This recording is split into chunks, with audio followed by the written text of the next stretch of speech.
अब हम बात करेंगे प्रतिवर्ती धारा के औसत मान के बारे में। देखना बेसिकली इसे कभी कभी ना आरएमएस भी कहते हैं।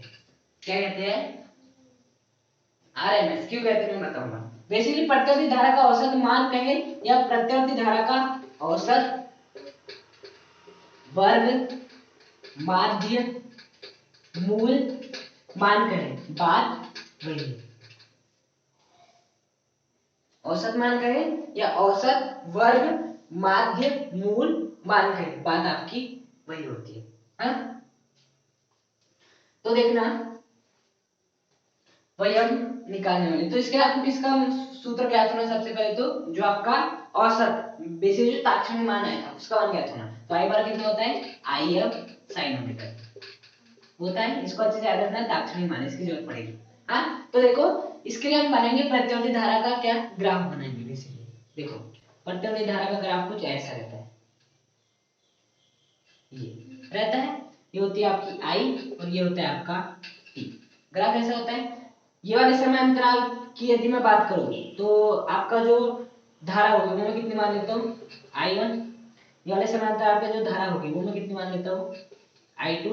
ये वाले समय अंतराल पे जो धारा का प्लॉट होगा मैं कितनी मान लेता हूँ? I3।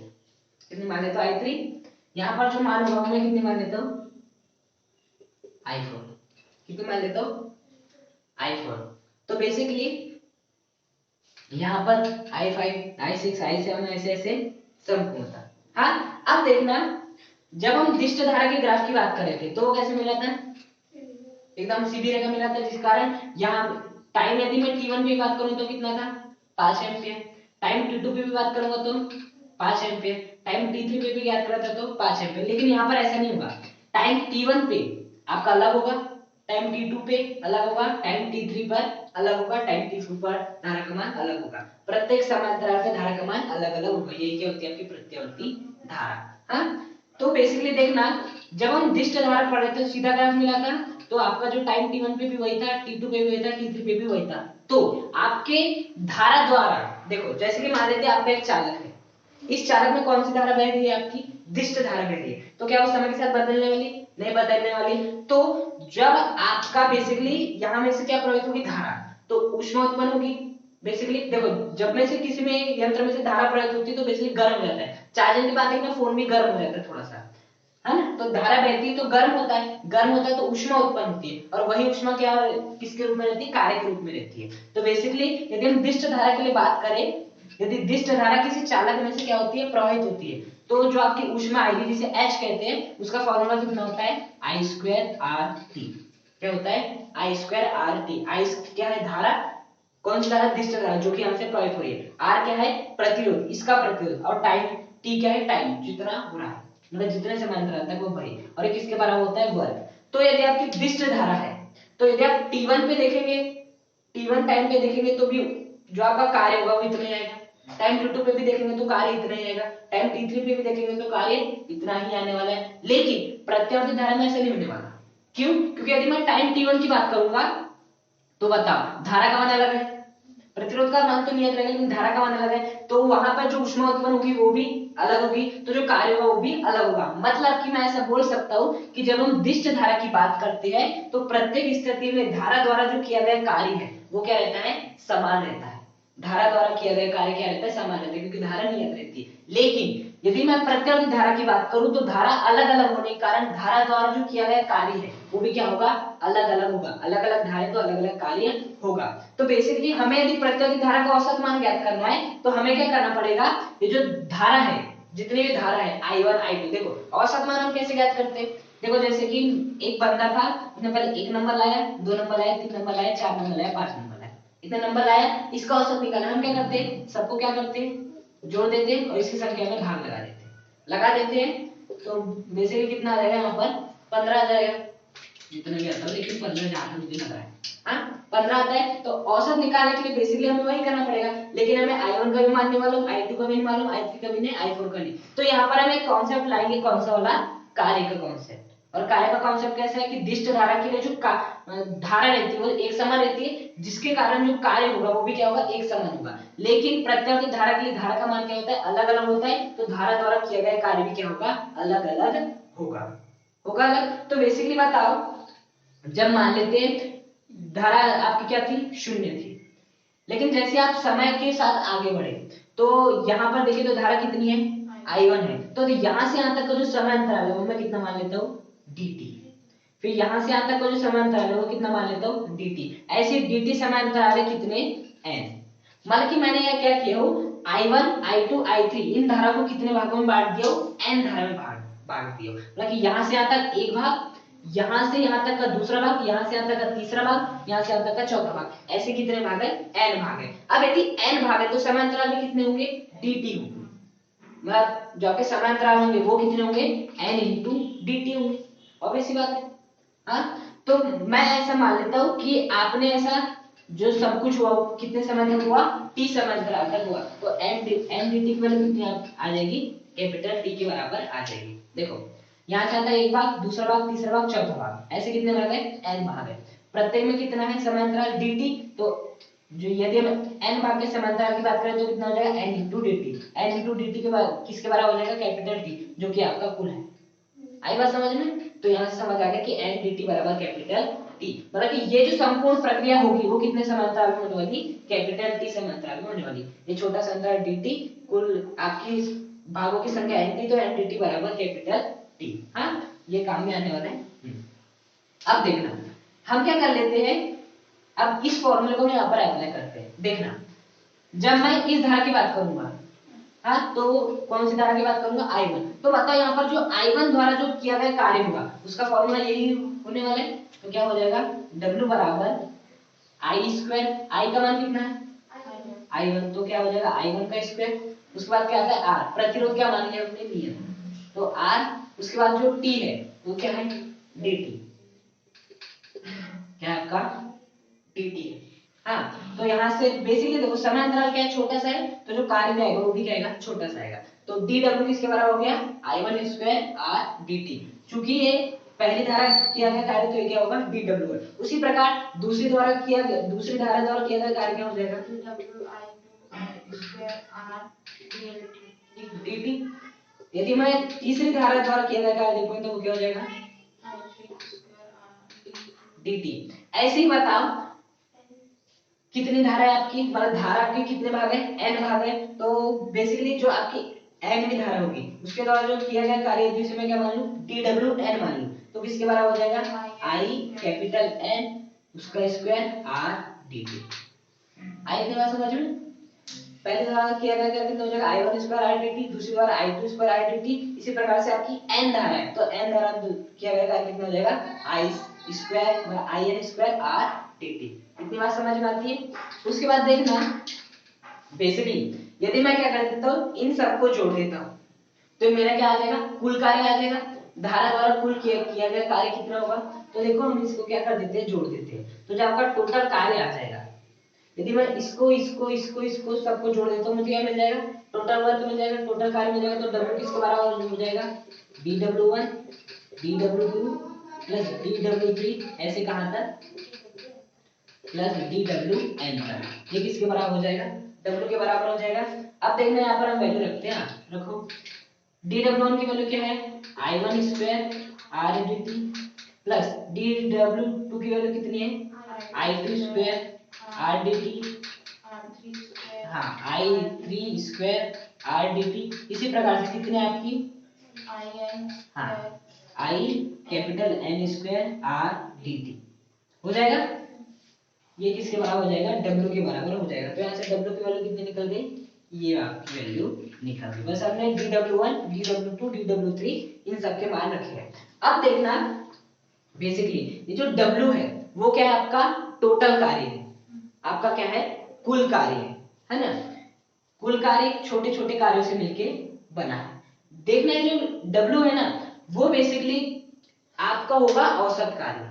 क्या होगा, औसत कार्य। देखो बेसिकली इस धारा ने कितना कार्य की, इतना कार्य, इस धारा ने इतना कार्य की, इस धारा ने इतना कार्य की। इसी प्रकार से n धारा ने कार्य की, तो जो हमारा कार्य निकला वो किसके बराबर है, कुल कार्य के। और जो कुल कार्य किसके बराबर आ जाएगा, औसत कार्य की। किसके बराबर आ जाएगा, औसत कार्य के। और देखना जब हम औसत कार्य की बात यदि हम करते हैं तो जो औसत कार्य होगा वो किसके बराबर होगा, देखो औसत कार्य कौन करेगा? औसत धारा करेगी। तो बेसिकली क्या हो जाएगी? औसत द्वारा धारा द्वारा किए गए कुल कार्य के बराबर हो जाएगी।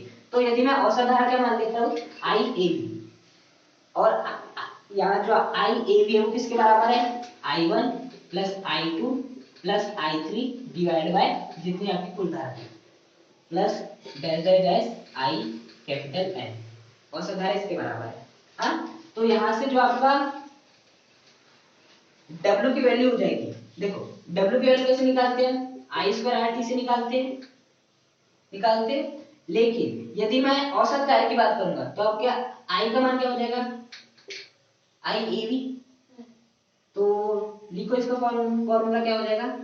आई ए बी का स्क्वायर, प्रतिरोध नियत है आर, और जो समय लगेगा वो क्या लगेगा? टोटल समय लग जाएगा आपका कैपिटल टी, क्योंकि हम औसत वर्ग की बात करें, औसत वर्ग औसत धारा के द्वारा की जाएगी, जो कि बराबर हो जाएगा I square A B R T की। ये किसके बराबर हो जाएगा? आपका I one square R D T plus I two square R D T plus ऐसे करते करते कहां तक आएंगे? I capital N square R T T. हुआ है सब कुछ? हाँ, अब बेसिकली देखना, अब हम कुछ कॉमन ले सकते हैं यहाँ से। क्या ले सकते हैं कॉमन? यहाँ से हम जो आपका आर डी टी है तो सभी में तो आर डी टी क्या ले लेते हैं? कॉमन ले लेते हैं। तो देखो क्या हो जाएगा? I square A B R capital T बराबर आई, सबसे पहले ले लेते हैं आर डी टी, कॉमन ले लिया, अंदर क्या बच जाएगा? I one square plus I two square plus I three square plus dash I capital N square, चौथी धारा को लेते हैं तो आई फोर स्क्वायर। हाँ, अब देखो यहाँ से आर क्या हो जाएगा? बेसिकली कैंसिल हो जाएगा। तो यहाँ बेसिकली क्या हो जाएगा? इसको निकाल देते हैं। हाँ, तो आई स्क्वायर टी बराबर किसके आ गया? डी टी के। अब देखना, हमने एक चीज पढ़े थे, एन डी टी किसके बराबर आया था? आपका कैपिटल टी के बराबर है। एन डी टी किसके बराबर था? कैपिटल टी के बराबर आया था। तो यहाँ से आप यहाँ से आप किसकी वैल्यू निकाल लो? टी टी की वैल्यू निकाल लो। तो डी टी की वैल्यू कितनी आ जाएगी? टी अपॉन एन आ जाएगी। एन को इधर देखें, एन गुणे में उधर जाएगा तो इसमें आ जाएगा भाग में। तो डी टी की वैल्यू कितनी आ जाएगी? T by N. तो यहाँ पर कर देते हैं हम डी टी के स्थान पे टी बाय कैपिटल एन। तो बताओ, टी से टी कैंसिल, तो फाइनली कितना हो जाएगा आपका? आई स्क्वायर ए बी किसका हो जाएगा? 1 upon N I one square plus I two square plus I three square plus I N square. अब बताओ, ये जो आपकी आई ए बी क्या है? औसत धारा का वर्ग है। हमें क्या निकालनी थी? औसत प्रत्यावर्ती धारा का औसत में निकालना, मतलब प्रत्यावर्ती औसत धारा निकली थी। हमारे पास क्या है? प्रत्यावर्ती औसत धारा का स्क्वायर आया, तो हमें क्या लेना पड़ेगा? वर्गमूल लेना पड़ेगा। देखो 1 अपॉन n को मैं ऐसे लिख सकता हूँ, डिवाइड बाय n लिख सकता हूँ। अब बेसिकली हम इसका भी स्क्वायर कर देते हैं और आपका इसका भी स्क्वायर कर देते हैं। क्यों कर रहे हैं? क्योंकि हमें प्रत्यावर्ती धारा का औसत मान चाहिए। ये औसत मान तो है लेकिन उसका स्क्वायर है, इसलिए हमने क्या किया? वर्गमूल। तो बताओ, आपका इससे तो ये कैंसिल हो जाएगा, तो आई ए बी किसके बराबर आ जाएगा? इसके बराबर आ जाएगा। तो ये ही होता है बेसिकली प्रत्यावर्ती धारा का औसत मान। कितना होता है? आई ए बी बराबर अंडर रूट में I one square plus I two square plus I three square plus dash dash plus I N square divide by capital N, जहां पर एन क्या होता है? आपका कुल जो भाग थे धारा के, और आई वन क्या है? जो कि ये वाली धारा है। आई टू क्या है? जो कि आपकी ये वाली धारा है।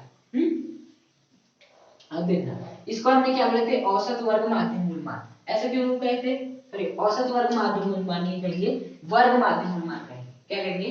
वर्ग माध्य मूल मान। देखो, यहाँ जब हम प्रत्यावर्ती धारा में से वर्ग माध्य मूल क्यों कहते हैं? क्योंकि देखो ये I1 क्या है? प्रत्यावर्ती धारा, I2 प्रत्यावर्ती धारा, तो उसका हमने क्या किए? वर्ग किए। फिर हमने क्या निकाले? माध्य निकाले। माध्य का मतलब क्या होता है? औसत निकाले, कैपिटल एन का भाग लगाए। उसके बाद बेसिकली हमने क्या किया? उसका मूल निकाले। मूल का मतलब होता है वर्गमूल। वर्गमूल निकाले तो उसका ये क्या है? मान है। तो ये हो गया आपका वर्ग। माध्य का मतलब औसत निकालना, मूल का मतलब वर्गमूल निकालना, जो कि हमने निकाले, और ये हो गया उसका मान। इसमें प्रत्यावर्ती धारा का जो औसत मान होता है उसे क्या कहते हैं? आई ए बी, और यही क्या कहलाता है? वर्ग माध्य मूल मान। यदि हमें प्रत्यावर्ती धारा का कौन सा मान निकालना है? ताक्षणिक मान, मतलब इस पे बताओ कि कितना है, तो आपको ये वाला फॉर्मूला का उपयोग करते हैं कि नहीं आती? औसत पूछता है, मतलब कि कुल आपकी प्रत्यावर्ती धारा कितनी बही है, कितनी प्रवाहित हुई, तो क्या होगा? ये वाला फॉर्मूला बेसिकली होगा। अब देखना, यहाँ से जो आपका आई ए बी निकल गया, जो आपका आई है प्रत्यावर्ती धारा का कौन सा मानता है? ताक्षणिक मान, वो निकल गया बेसिकली। अब हमें क्या करना है? बेसिकली इस फॉर्मूले की सहायता से हमें ये निकालना है कि आपका बेसिकली आई ए बी का मान होता कितना है, ये तो फॉर्मूला है, ये आपका क्या है फॉर्मूला है। लेकिन बेसिकली यदि आपका इस प्रकार से दिया हो तो क्या निकलेगा मान, अब हम वो देखेंगे। आई बात समझ में क्या कह रहा हूँ? हाँ, तो देखना उसके लिए हम क्या करते हैं, आपका देखो आई ए बी निकालना है, आप ऐसे समझ सकते हो, हमें सिंपल सिंपल यहाँ पर किसका मान रखना है, आई का मान रखना है, और आई का मान रखने पर ये वाला फॉर्मूला किस प्रकार से परिवर्तित हो जाएगा वो देखना है। ये तो आपका बहुत ही लंबा चौड़ा फॉर्मूला है, अब इस फॉर्मूला को बार बार थोड़ी ना लगाने वाले, तो इसका हम एक शॉर्ट फॉर्मूला बना ले, शॉर्ट फॉर्मूला बनाने के लिए हम इस सूत्र का उपयोग करेंगे। हाँ देखना बेसिकली यहाँ पर i1 plus i2 plus i3 ये जो in कर रहे हैं वो किसके बराबर होगी, इस i के बराबर होगी, हो गया i के बराबर। तो यहाँ पर मैं इन सब के स्क्वायर के स्थान पे सामान्य क्या लिख सकता हूँ, i का स्क्वायर लिख सकता हूँ, i1 plus i2 plus i3 किसके बराबर हो जाएगी, टोटल धारा, और टोटल धारा में i मान लेता हूँ तो क्या हो जाएगा i, और इनका क्या आ जाएगा स्क्वायर। अब बेसिकली फिर क्या लगाते हैं, कैपिटल N के बाद कैपिटल N का भाग इसलिए लगाते हैं ताकि हम क्या निकाल सके, औसत निकाल सके। तो बेसिकली औसत को ना ऐसे दिखाते हैं, ये वाला निशान, ये वाला निशान बेसिकली इसका है औसत का होता है। हाँ तो ये हो गया आपका औसत। देखो सबसे पहले स्क्वायर की जितनी भी धारा थी उनका कर लिए, उसके बाद औसत के लिए निशान लगा दी, उसके बाद क्या करते हैं हम वर्गमूल लगाते हैं, तो वर्गमूल लगा दी इस प्रकार से। तो ये क्या हो गया औसत धारा का कौन सा मान, शॉर्ट फॉर्म में यदि देखें तो ऐसा भी आप लिख सकते हो, ये हो गया वर्ग, इसका मतलब होता है औसत, कैपिटल N का भाग लगाना, और i का स्क्वायर। अब देखना बेसिकली हम ये वाला जो i का मान है वो कहां रखते हैं, यहाँ पर पुट करते हैं, इतनी बात समझ में आती है।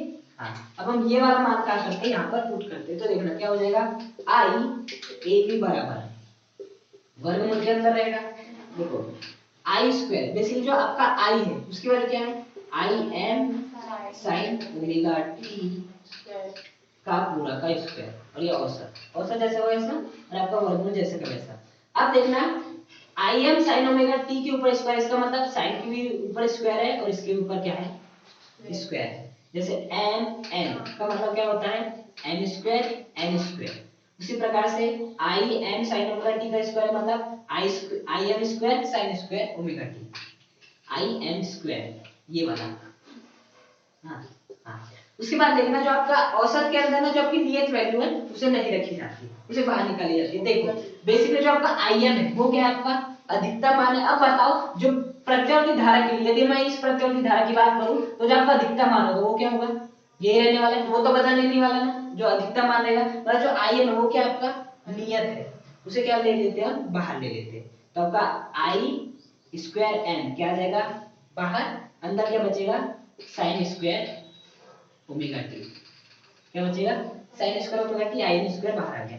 अब हमेशा याद रखना जो आपका sin स्क्वायर ओमेगा टी रहता है, क्या रहता है sin स्क्वायर ओमेगा टी रहता है, उसका यदि आप औसत निकालते हो तो कितना होता है 1/2 होता है। sin स्क्वायर ओमेगा टी का यदि आप औसत निकालते हो कितना होता है 1/2 होता है। ये बात मैथ्स वालों को बहुत अच्छे से याद होती है, बायो वाले इस बात को याद ही रखना पड़ेगा। कैसे आता है वो इसका सॉल्यूशन आप मैथमेटिक्स जब पढ़ते हो ना 11th 12th में तब आपको बताया जाता है कि sin square omega T, sin square omega T नहीं, बेसिकली यदि ऐसा कोई फंक्शन है sin स्क्वायर थीटा, इसका औसत निकालोगे ना तो हमेशा कितना मिलता है 1/2। तो थीटा के स्थान पे क्या है ओमेगा टी, तो sin स्क्वायर ओमेगा टी का औसत कितना रहेगा 1/2, बस इस वैल्यू को याद रख लो। तो इस sin स्क्वायर ओमेगा टी के स्थान पे मैं क्या लिख सकता हूं 1/2, क्योंकि औसत है, औसत की वैल्यू है ना 1/2, उसके बाद औसत को हटा के क्या लिख दिया 1/2। अब i स्क्वायर m का इंटू 1/2 में कर दो क्या हो जाएगा i m स्क्वायर अपॉन 2। तो देखो इसे हम ऐसे लिख सकते हैं जो है i m square divide by root 2, इन सब का अंडर रूट है, इसका मतलब इसका भी अंडर रूट है और इसका भी अंडर रूट है, तो देखो इससे ये क्या हो जाएगा बेसिकली कैंसिल, तो आपका जो i a b आ जाएगा वो किसके बराबर आ जाएगा i m divide by root 2। तो बताओ जहां पर आपको i a b के लिए क्या करना पड़ता है i1 का स्क्वायर i2 का स्क्वायर i3 का स्क्वायर फिर n का भाग लगाओ, अब वो नहीं करना है, बस आपको im का मान ज्ञात होना, मतलब जो शिखर मान है उसका मान ज्ञात होना और बस रूट 2 का भाग लगाना है और आपके iab का मान। तो ये क्या हो गया प्रतिवर्ती धारा का औसत मान, जिसे कहते हैं वर्ग माध्य मूल मान। देखो वर्ग का मतलब क्या होता है स्क्वायर, माध्य का मतलब होता है मीन, मीन मतलब माध्य मान, r का मतलब होता है अंडर रूट मूल और m वैल्यू। तो इसे कई बार प्रतिवर्ती धारा की आरएमएस वैल्यू भी कहते हैं। कौन सी वैल्यू कहते हैं? RMS value. आर का मतलब क्या होता है? रूट। देखो आर का मतलब रूट, एम का मतलब मीन और आपका एस का मतलब स्क्वायर। देखो वर्ग, माध्य, मूल, मान, तो इसे कई बार आरएमएस वैल्यू भी कहते हैं। क्या कहते हैं? RMS value. तो यदि आरएमएस वैल्यू पूछता है एग्जाम में तो क्या लिखेंगे? I/√2। एग्जाम में ये डेरिवेशन करने को क्या आता है?